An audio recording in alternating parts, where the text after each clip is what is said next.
Patok po na pasyalan ngayong long Christmas weekend ng iba pang lugar dito sa Metro Manila.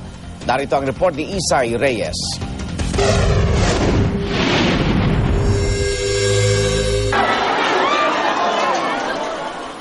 Patok ang amusement park na ito sa mga kids at heart. Kaya ngayong long Christmas weekend, marami ang nagpunta. Di malaman kung anong ride ang uunahin. Meron din ang night market. Dinagsari ng Quezon Memorial Circle, may mechanical statue na namigay ng mga regalo sa mga chikiting. I came here as a tourist.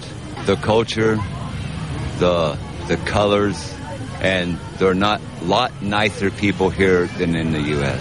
Entertaining the kids, making them happy. Bakit siya nakakatuwa? Kasi nasaya po. Natyempuan din namin si JR na susurpresahin ng kanyang kasintahan na si Rika. Unang Pasko kasi nila na magkasama.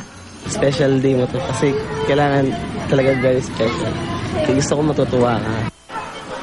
Mas pinili raw nilang dito pumunta dahil mura na marami pang pwedeng gawin. Depende kasi sa trip ng mga bata. Pwedeng mag-bike, mag-slide o mag-bump cars. Ang ilan, naglatag na ng mga banig.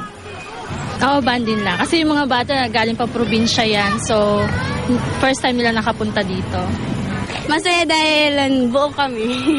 Dito lang, mamasyal-masyal lang, sama ng baby, para maaliw. Meron ding Tiangge rito. Para sa unang balita, Isay Reyes reporting.